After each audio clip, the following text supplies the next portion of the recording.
Hi. Well, for today's little episode, we decided to go up to Switzerland, and I'm going to talk about how Swiss banks lost their secrecy. And our story begins in Chicago with the famous gangster known as Al Capone. Now, Al Capone got all kinds of bad publicity because he was living like a multimillionaire, bribing all the politicians, and making, even in those days, well, I guess like in today's money, $1 billion a year. And I think he was paying a little bit of tax, but because of his bad reputation and all the publicity he was getting, the do-gooders of the world decided that they had to get him, or I should say the government of the United States decided they would get him one way or another. And in those days, absolutely no one went to jail for tax evasion because it wasn't even a crime. But to make a long story short, Al Capone was indicted for tax evasion because he had a lifestyle that couldn't possibly be supported on the income tax that he paid, which was very small. So Al Capone went to jail. And after he went to jail, a fellow called Meyer Lansky took charge of the finances of the Chicago mob, and he was so good at it, he became the banker for the entire crime syndicates of the USA. And in those days,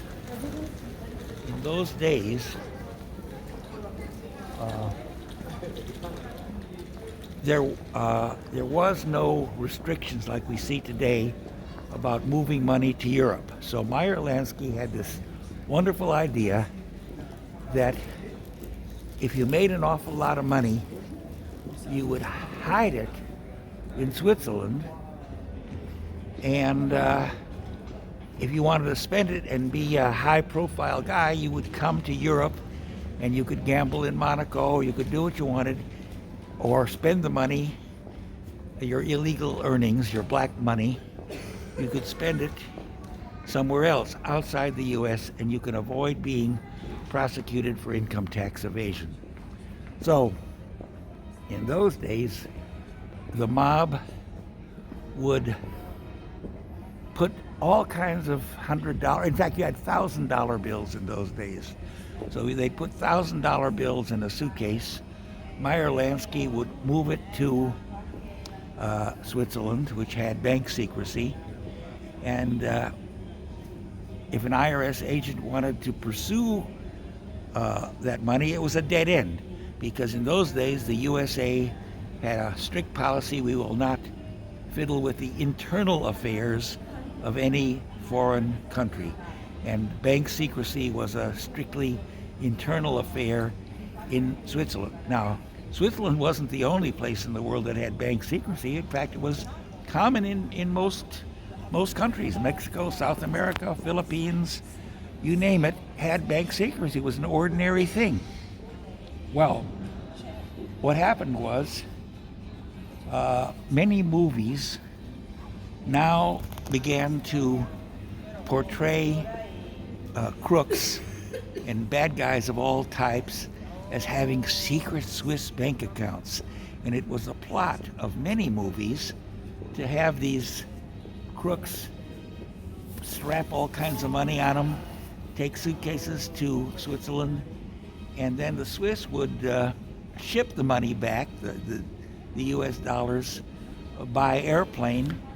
As I said, the Swiss banks would ship the money back to the USA, the dollar bills, or $1,000 bills, and the next thing we knew was the USA decided, oh, well, $1,000 bills are used to evade taxes, so we will call in all $1,000 bills and no more $1,000 bills, only $100 bills. But of course that didn't make any difference because people now discovered they could wire transfer funds to Switzerland or other places with bank secrecy, and there were many ways to move money. So now I'm going to skip about 10 years until the big factor came. Movie stars like Yul Brynner and Elizabeth Taylor were exposed because they made, it was perfectly legal what they did, but basically they made movies abroad in Spain or anywhere in Europe or Asia, and they were paid. And in those days, we're talking in the late 40s and early 1950s, if you made money abroad,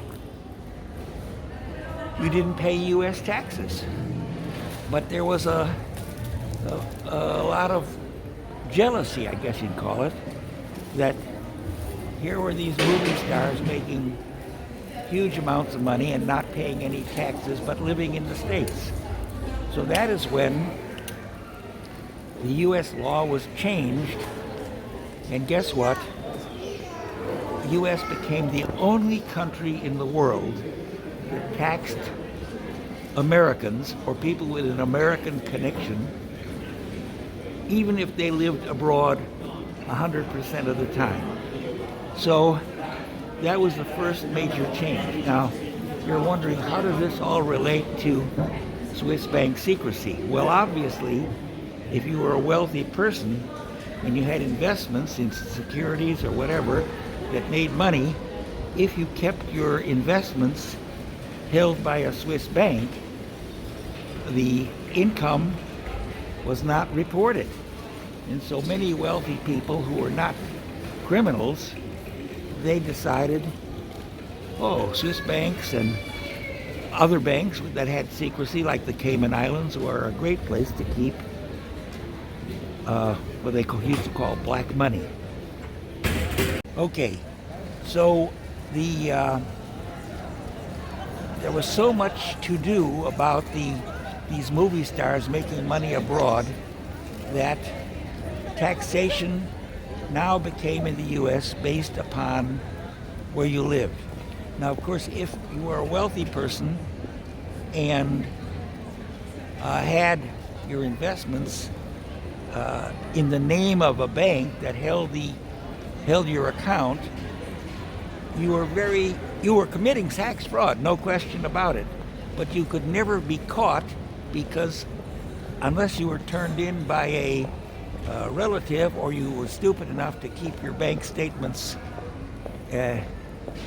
available to U.S. authorities, you couldn't possibly get caught. And then that's when things changed in a big way. But we're passing an interesting window, and I want to take you there for our little shot. Let's go there.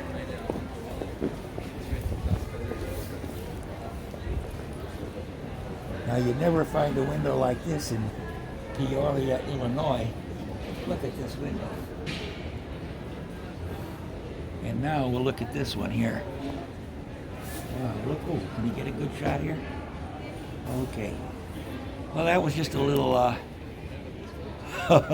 amusement.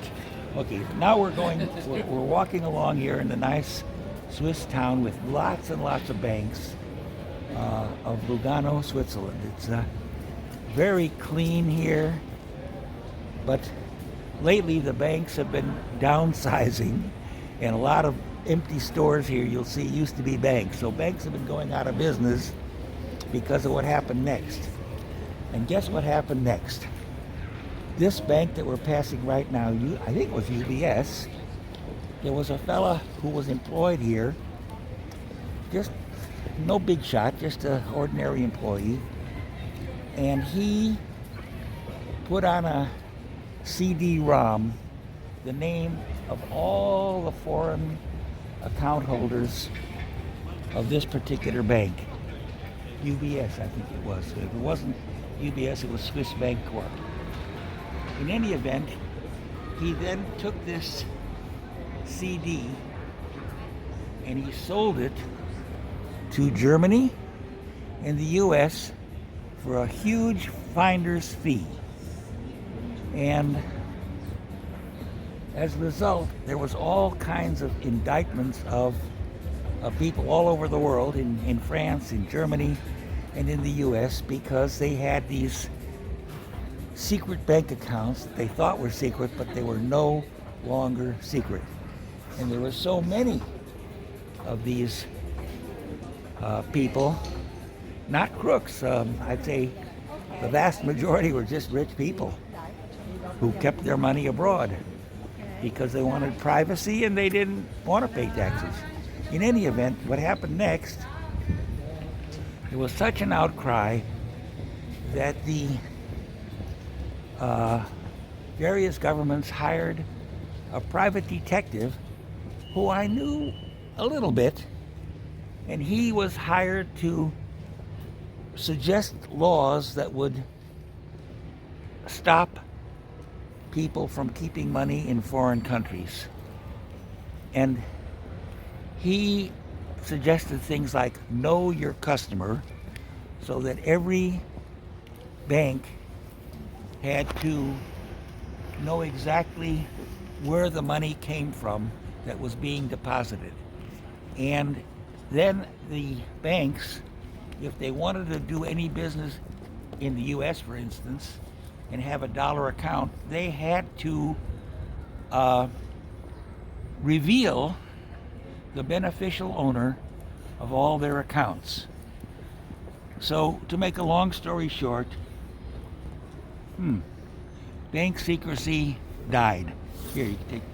Oh, and here's another bank. We will have a picture of a bank. All of these banks are probably half the size of what they used to be. So a banker that I knew told this to a friend. He said, look, I'm a banker for wealthy people. My bank is called a private bank.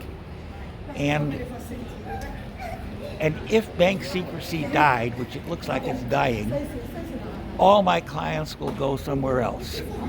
So Swiss banking, which was very important to people all over the world, people will just not bank here anymore. And that is exactly what happened.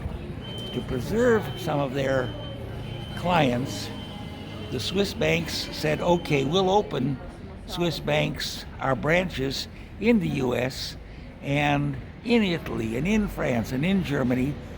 We'll move bank branches there, and people will stay with us, our clients will stay with us, because we give such wonderful service. Now, that really didn't turn out. The bank moving their branches inside the country didn't work out so well, even though they made deals with the various countries that people who moved out their money and reported it wouldn't have to pay tax on their ill-gotten gains. So in Italy, if you had a black money of $1 million, you paid a 5% tax instead of like a 50% tax, and you could then be legal. Well, that was a good alternative for a lot of people, but of course it was great for the government, because now all the black money came back to the various countries. And the US in particular said, from now on, if any foreign bank wants to do business with us, we want to know the names of all depositors from our country. And if it's held in a company name, we want to know what's called the beneficial owner. That's the people who really control the company. And so the net result of all of this was bank secrecy died completely. And now if you have a Swiss account, it's no safer than having it at your local high street bank down the street from you. So that is how Switzerland lost its bank secrecy. And if there's any interest in this topic, I may do a more in-depth discussion, but that's all for today from lovely Lugano, Switzerland.